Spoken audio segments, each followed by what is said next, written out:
Nah teman-teman, sekarang aku sedang berada di kapal.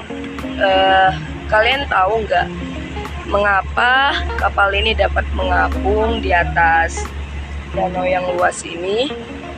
Nah, alasan yang kuat mengapa kapal ini dapat mengapung di atas danau ini itu karena adanya hukum Archimedes, di mana hukum Archimedes menyatakan bahwa setiap benda yang sebagian maupun seluruhnya terendam di dalam zat cair atau sebagian zat cair mempunyai gaya dorong ke atas pada benda tersebut, atau yang biasa kita sebut sebagai gaya apung. Nah, itulah alasan mengapa kapal ini dapat menyeberang di danau yang luas ini. Nah, teman-teman, sedikit menambahi, mengapa kapal ini dapat terapung itu dikarenakan di bagian bawah kapal terdapat lumbung kapal yang berupa rongga-rongga udara, di mana jika lumbung kapal ini bocor, kapal dapat tenggelam. Nah, jadi teman-teman, berat maksimum yang dapat diangkut KMP pora-pora dengan jenis roll-on roll-off ini agar dapat menyeberang dengan stabil di Danau Toba yaitu 300 gross ton, di mana kapal ini dapat mengangkut 28 kendaraan roda 4 dan juga 180 orang penumpang. Nah, teman-teman, apakah desain kapal berpengaruh terhadap volume air?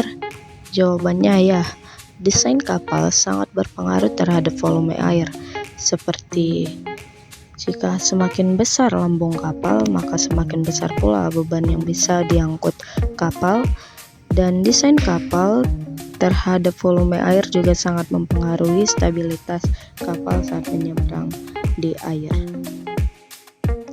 Nah teman-teman, mengapa jika sedang di Samosir maupun di Parapat kita lebih sering buang air kecil? Teman-teman, seperti yang kita ketahui bahwa daerah Samosir itu merupakan daerah yang dingin.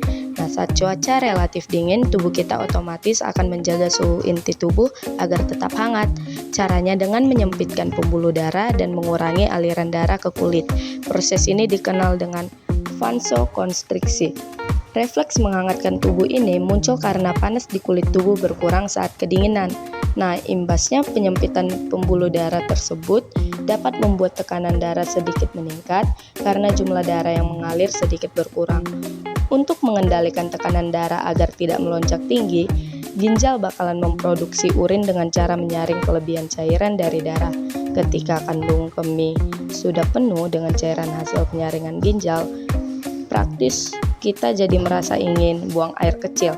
Selain itu, kandung kemih yang penuh juga dapat membuat tubuh kehilangan panas alaminya, sehingga kita secara alami bakal buang air kecil agar kandung kemihnya segera kosong dan menjaga suhu inti tubuh tetap hangat. Begitulah penjelasannya mengapa kita lebih sering buang air kecil ketika berada di Samosir. Nah, mengapa pada saat kita berenang di danau, tubuh kita seperti ditarik-tarik oleh rumput atau ganggang yang ada di dalam danau tersebut? Nah, itu dikarenakan dengan adanya rumput-rumput danau yang mengumpul atau menumpuk, itu dapat menimbulkan arus air yang tidak keras atau arus halus, sehingga tanpa kita sadari tubuh kita pun terasa seperti ditarik.